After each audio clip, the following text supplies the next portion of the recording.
Dear friends, आज का जो ये आप डॉक्यूमेंट्री फिल्म देख रहे हैं, ये मैंने बनाई है बाबर, मध्य एशिया में वर्चस्व की लड़ाई से भारत में मुगल सल्तनत की स्थापना तक।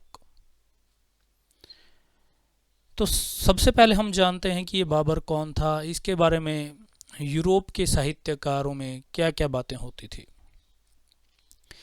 अंग्रेजी के एक मशहूर उपन्यासकार हुए हैं E.M. फोस्टर। वो लिखते हैं कि आधुनिक राजनीतिक दर्शन के आविष्कार कारक मैकावली ने शायद बाबर के बारे में नहीं सुना था। अगर सुना होता तो द प्रिंस नामक पुस्तक लिखने के बजाय उनके यानी कि बाबर के जीवन के बारे में लिखने में उनकी दिलचस्पी ज्यादा होती। बाबर एक ऐसा किरदार थे जो न केवल सफल थे बल्कि सौंदर्यबोध और कलात्मक गुणों से भी भरपूर थे।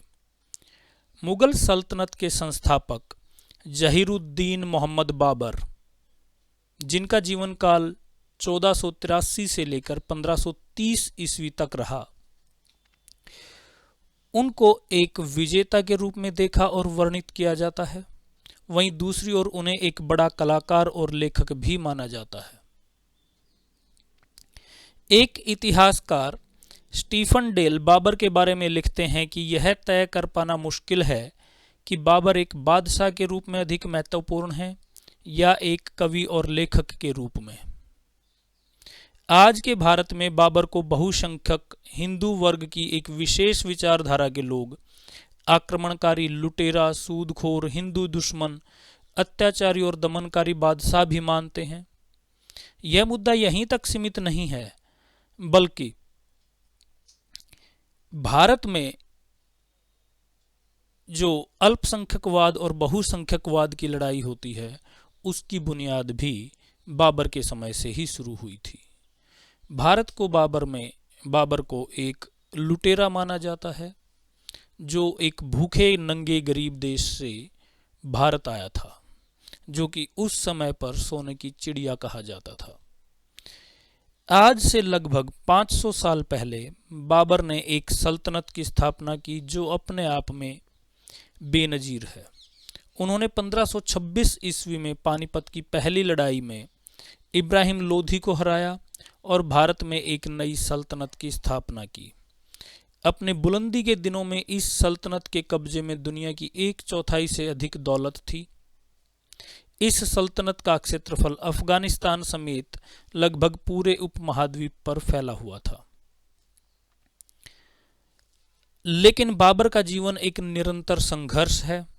आज की दुनिया में बाबर का सबसे बड़ा परिचय उसकी अपनी आत्मकथा है। उनकी किताब को आज बाबरनामा या तुज़्क़-ए-बाबरी के नाम से जाना जाता है। जामिया मिलिया इस्लामिया में इतिहास विभाग की अध्यक्षा निशात मंजर का कहना है कि बाबर के जीवन को 2 भागों में बांटा जा सकता है। एक हिस्सा सीर दरिया और आमू नदी के बीच मध्य एशिया में वर्चस्व के लिए संघर्ष का है, और दूसरा हिस्सा बहुत छोटा है लेकिन बहुत महत्वपूर्ण है, क्योंकि इस हिस्से में केवल 4 वर्षों में उन्होंने भारत की एक महान सल्तनत की स्थापना की जो लगभग 300 वर्षों तक उन्होंने तैमूर और चंगेज नस्ल के बाबर को अपने पिता उमर शेख मिर्जा से फरगना नाम की एक छोटी सी रियासत विरासत में मिली थी। फरगना के पड़ोसी रियासतों में उनके रिश्तेदारों का शासन था, यहाँ तक कि उन्हें अपनी रियासत भी गंवानी पड़ी। उन्होंने अपना अधिकांश जीवन अभियान और रेगिस्तान में भटकते हुए बिताया। अपनी रियासत को फिर से हासिल करने के उनके प्रयास विफल होते रहे, यहाँ तक कि परिस्थितियों ने उन्हें भारत की ओर रुख करने के लिए मजबूर किया। बाबर ने उस समय की अपनी लगातार होती असफलताओं का जिक्र करते हुए अपनी आत्मकथा में लिखा है, जितने दिन मैं ताशकंद में रहा उतने दिन मैं बहुत ही दुखी और तंगदस्ती में रहा। देश कब्जे में नहीं था और ना ही इसके मिलने की कोई उम्मीद थी।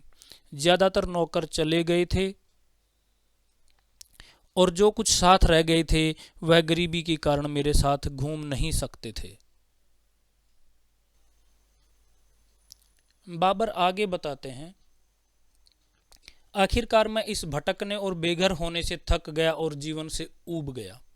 मैंने अपने दिल में कहा कि ऐसा जीवन जीने से अच्छा है कि जहाँ संभव हो सके वहाँ चला जाऊँ, ऐसा छिप जाऊं कि कोई देख न सके। लोगों के सामने ऐसी बेइज्जती और बदहाली में जीने से अच्छा है जितना हो सके दूर चला जाऊं, जहां मुझे कोई पहचाने न सके। ये सोचकर उत्तरी चीन के इलाके की तरफ जाने का इरादा कर लिया।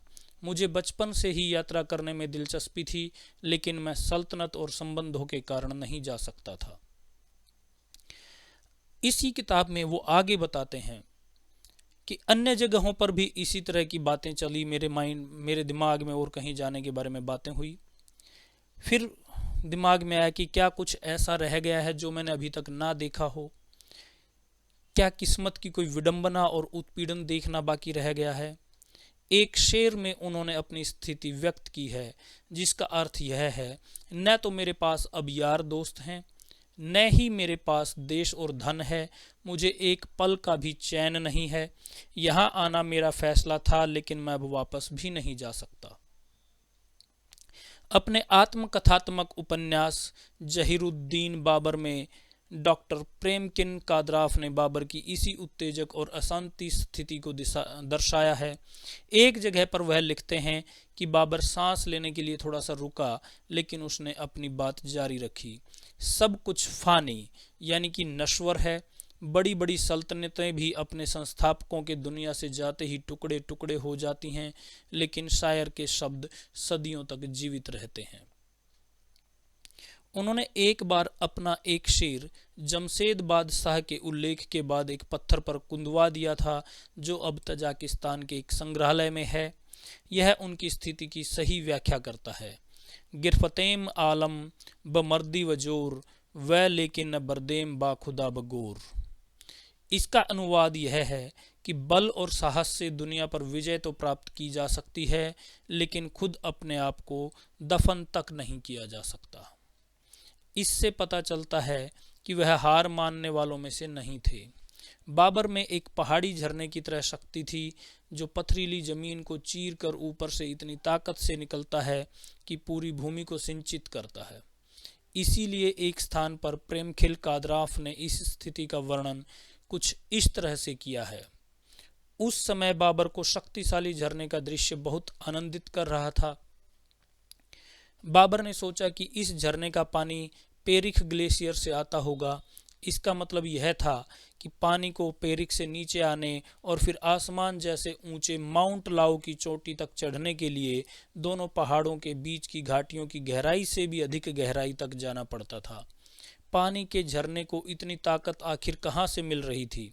बाबर को अपने जीवन की तुलना ऐसे झरने से करना बिल्कुल ठीक लगा। वह खुद भी तो टूटकर गिरती चट्टान के नीचे आ गया था। बाबर अब भारत की तरफ आकर्षित होता है। यहाँ पर बाबर का ध्यान भारत की ओर कैसे आकर्षित हुआ, इस बारे में अलग अलग दृष्टिकोण दिए जा सकते हैं, लेकिन प्रोफेसर निशात मंजर का कहना है कि भारत की तरफ उनका ध्यान बहुत उचित था, क्योंकि काबुल में कर लगाने के लिए केवल एक चीज थी और शासकीय प्रशासन के लिए धन की सख्त आवश्यकता थी। इसलिए बाबर के पास भारत की ओर रुख करने के अलावा कोई विकल्प नहीं था। इसलिए हम देखते हैं कि सिंधु नदी को पार करने से पहले उन्होंने भारत के पश्चिमी हिस्से पर पहले भी कई बार हमला किया था और वहां से लूटपाट के बाद वापस काबुल चले गए थे। उनका कहना है कि बाबर जिस तरह से अपनी आत्मकथा शुरू करता है, किसी 12 साल के लड़के से इस तरह की हिम्मत और निश्चय की उम्मीद नहीं की जा सकती। लेकिन बाबर के खून में शासन के साथ साथ बहादुरी भी शामिल थी। निशात मंजर का कहना है कि उन्हें भाग्य और जरूरत दोनों इधर खींच लाए थे, अन्यथा उनके सभी प्रारंभिक प्रयास उत्तरी एशिया में उनके पैतृक साम्राज्य को मजबूत करने और एक महान साम्राज्य स्थापित करने पर आधारित थे। उन्होंने यह भी कहा कि यह बहस का एक अलग विषय है कि क्या राणा सांगा या दौलत खान लोधी ने उन्हें दिल्ली साम्राज्य पर आक्रमण करने के लिए आमंत्रित किया था या नहीं, लेकिन यह निश्चित था कि आज के लोकतांत्रिक मूल्यों से हम सल्तनत काल की परख नहीं कर सकते। उस दौर में कोई कहीं भी जाता और विजयी होता तो उसे वहाँ के आम और खास दोनों स्वीकार करते, उसे हमलावर नहीं समझते थे। लेकिन बाबर के भारत के बारे में सपने बहुत बड़े थे। एक लेखक अपनी पुस्तक जहीरुद्दीन मोहम्मद बाबर में लिखा है कि बाबर ने सबसे थक हार कर देख कात नामक गांव में रहने का फैसला किया। उन्होंने अपने आप को पूरी तरह से वहाँ के माहौल के अनुकूल बनाया। उन्होंने अपने सभी दावों को छोड़ दिया और एक साधारण अतिथि की तरह ग्राम मुकद्दस यानी कि सरदार के घर पर रहने लगा।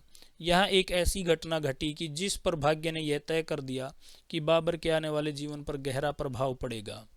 मुकद्दम 70 या 80 साल का होगा, लेकिन उसकी माँ 111 साल की थी और वह जीवित थी। इस वृद्ध महिला के कुछ रिश्तेदार तैमूर बेग की सेना के साथ भारत गए थे। यह बात उनके दिमाग में थी और वह उसकी कहानी सुनाती थी। बाबर के बुजुर्गों के कारनामों के बारे में उन्होंने जो कहानियां सुनाई, उन कहानियों ने युवा शहजादे की कल्पना में एक उत्साह पैदा कर दिया। इसमें कोई शक नहीं कि उस समय से ही भारत में तैमूर की विजय को ताज़ा करने का सपना उसके दिमाग में घूमता रहा। जामिया मिलिया इस्लामिया में इतिहास विभाग में सहायक प्रोफेसर रहमा जावेद राशिद का कहना है, यह तो सब जानते हैं कि बाबर पिता की ओर से तैमूर वंश का 5वीं पीढ़ी के वंशज थे और माता की तरफ से महान विजेता चंगेज खान की 14वीं पीढ़ी के वंशज थे। इस प्रकार एशिया के 2 महान विजेताओं का खून बाबर में शामिल था, जिससे उन्हें अन्य अक्षत्रिय शासकों पर श्रेष्ठता मिली। बाबर का जन्म और शिक्षा फरगाना की राजधानी अंदजान में हुई थी। प्रोफेसर निशात मंजर कहती हैं कि हालांकि उनके दोनों पूर्वज चंगेज खान और तैमूर लंग दोनों ही पढ़े लिखे नहीं थे, लेकिन वे इस बात से अच्छी तरह वाकिफ थे कि शिक्षा के बिना शासन चलाना मुश्किल काम है। इसलिए उन्होंने अपने बच्चों को उच्च शिक्षा दी। बाबर की शिक्षा भी इस्लामी परंपरा के अनुसार 4 साल और 4 दिन की उम्र में शुरू की गई थी। उन्होंने आगे बताया कि चंगेज खान के वंशजों को शिक्षित करने वाले लोग उइगर समुदाय से थे, जो अब चीन के शिनजियांग प्रांत में परेशान हाल हैं, लेकिन मध्य पूर्व में उन्हें सबसे अधिक पढ़ा लिखा माना जाता था। इसी तरह अपने बच्चों की शिक्षा के लिए तैमूर बेग ने चुगताई तुर्कों को रखा। उन्हें भी अपने समय का सबसे अधिक पढ़ा लिखा माना जाता था। उन्होंने अरबी और फारसी के प्रभुत्व के बावजूद अपनी भाषा को साहित्यिक दर्जा दिया था। जब मैंने प्रोफेसर निशात से पूछा कि इतनी कम उम्र में बादशाह बनने, इतनी जंगी मुहिमों और दर बदर भटकने के बावजूद ज्ञान और कौशल के क्षेत्र में उन्हें यह स्थान कैसे मिला, उन्होंने कहा था कि बाबर जहाँ भी गए उनके शिक्षक भी उनके साथ जाते थे। वह सभी प्रकार के लोगों से मिलना पसंद करते थे और उन्होंने विशेष रूप से अली शेर नवाई जैसे कवियों का संरक्षण किया था। उन्होंने कहा कि बाबर ने जिस तरह से खुद का खुले तौर पर वर्णन किया है, वह किसी अन्य बादशाह के बारे में नहीं मिलता है।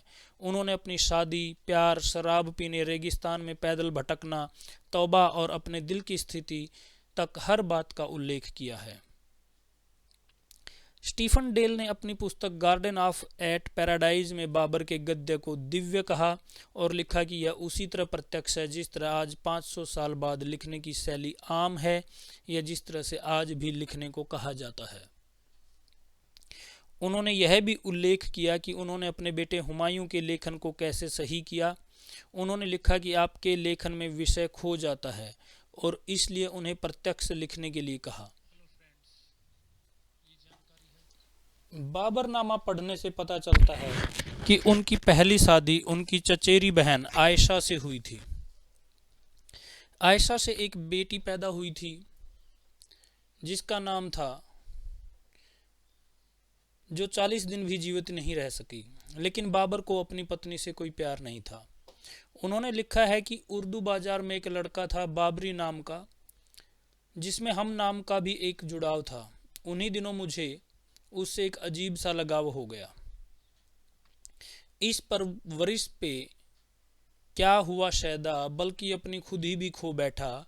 उनका एक फारसी शेर ये है, हेच किश्चू मन खराब व आशिफ व रुसदा मबाद, हेच महबूब चोत वे बेरहम व बेपरवा मबाद। लेकिन स्थिति यह थी कि अगर बाबरी कभी मेरे सामने आ जाता तो मैं शर्म की वजह से निगाह भरकर उसकी ओर नहीं देख पाता था। भले ही मैं उससे मिल सकूं और बात कर सकूं, लेकिन बेचैन मन की ऐसी अवस्था थी कि उसके आगे आने का शुक्रिया तक अदा नहीं कर सकता था, उसके न आने की शिकायत भी नहीं कर सकता था और ज़बरदस्ती बुलाने की हिम्मत भी नहीं थी। शोम शर्मिंदा हर गह यार खुदरा दर नजर बेनम, रफ़ीका सुए मन बेनदूं मन सुए दीगर बेगम। उन दिनों मेरी स्थिति ऐसी थी, इश्क और मोहब्बत का इतना जोर और जवानी व जुनून का ऐसा प्रभाव हुआ कि कभी कभी नंगे सिर नंगे पैर महलों बगीचों और बागों में टहला करता था। न अपने और पराये का ख्याल था, न ही अपनी और दूसरों की परवाह। वैसे बाबर की सबसे प्रिय पत्नी माहिम बेगम थी, जिसके गर्भ से हुमायूं का जन्म हुआ था, जबकि गुलबदन बेगम और हिंदाल अस्करी और कामरान का जन्म अन्य पत्नियों से हुआ था। बाबर को शराब पीने की लत थी। बाबर का एक शेर कई जगहों पर नजर आता है, नो रोज व नो बहार व दिलबरे खुश अस्त, बाबर बह ऐश कोश के आलम दोबारा नीस्त। नो रोज है, नई बहार है, शराब है, सुंदर प्रेमी है, बाबर बस ऐश और मस्ती में ही लगा रहे कि दुनिया दोबारा नहीं है। कहते हैं कि बाबर ने 21 साल तक एक पवित्र जीवन व्यतीत किया, लेकिन फिर उन्हें शराब पीने की महफिलें रास आने लगी, इसलिए उनकी महफिलों में शराब पीने वाली महिलाओं का भी उल्लेख किया गया है। बाबर ने उनके उल्लेख को छिपाने की कोशिश नहीं की है। वह अपने पिता के बारे में भी लिखते हैं कि वह शराब के आदी थे और अफीम भी लेने लगे थे, जबकि हुमायूं के बारे में तो मशहूर है कि वह अफीम का आदी था। बताया जाता है कि जब बाबर ने शराब से तौबा की तो यह उसकी रणनीति थी। उनके सामने भारत का सबसे बड़ा जंगजू राणा सांगा था, जो इससे पहले कभी किसी युद्ध में नहीं हारा था। पानीपत की लड़ाई के बाद बाबर की सेना आधी रह गई थी। जंग के दौरान एक समय आया जब बाबर को सामने हार दिखाई दे रही थी। तब उसने पहले एक उग्र भाषण दिया और फिर तौबा की।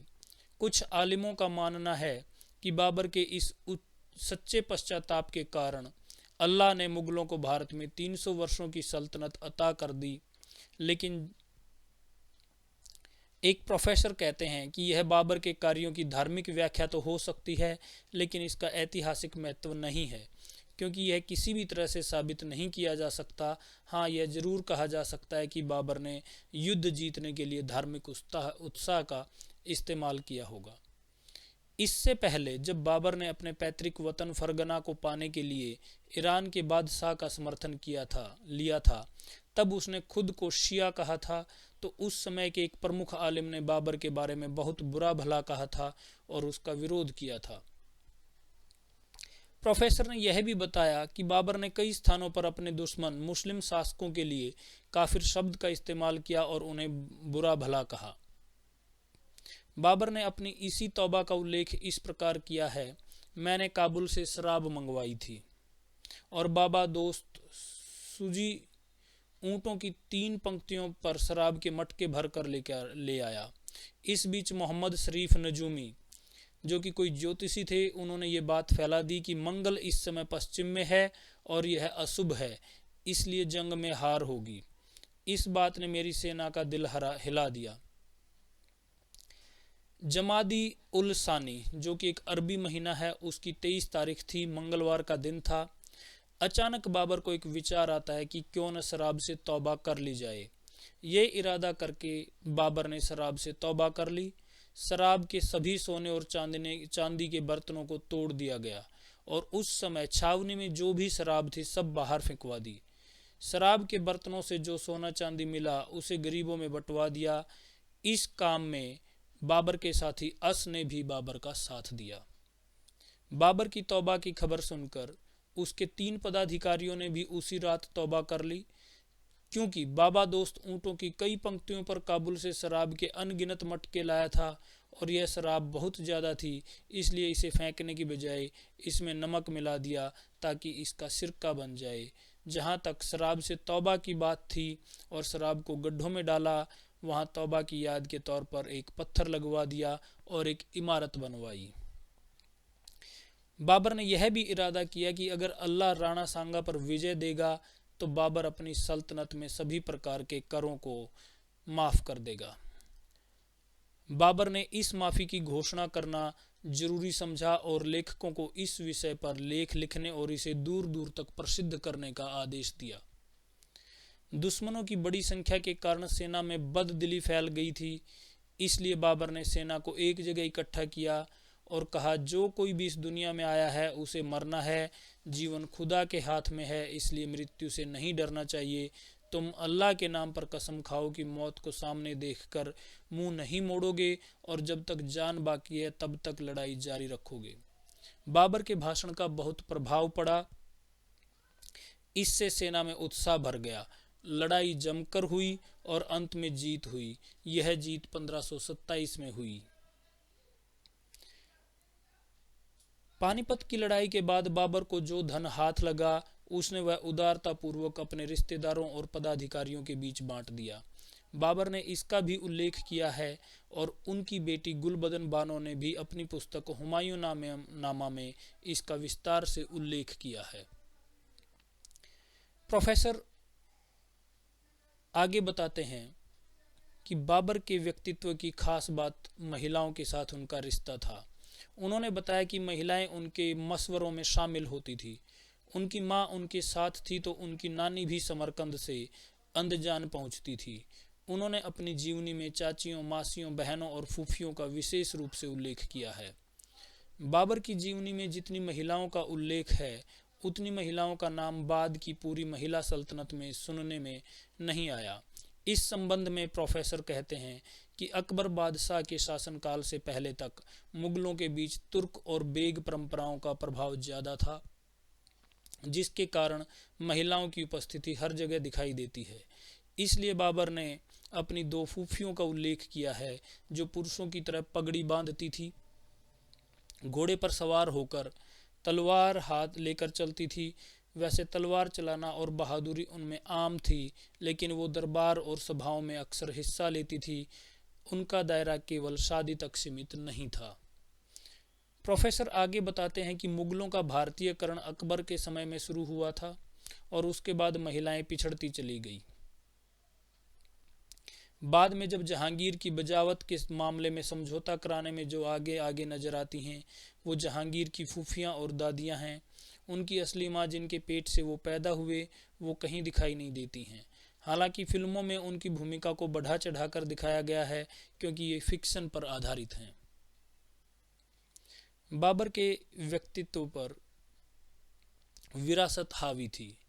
बाबर पर भारत में हमलावर होने और मंदिरों को तोड़ने, जबरन हिंदुओं को इस्लाम में परिवर्तित करने के आरोप लगाए जाते हैं, जबकि उनके पोते जलालुद्दीन मोहम्मद अकबर को शांति दूत कहा जाता है और धार्मिक सहिष्णुता को उन्हीं का हिस्सा माना जाता है।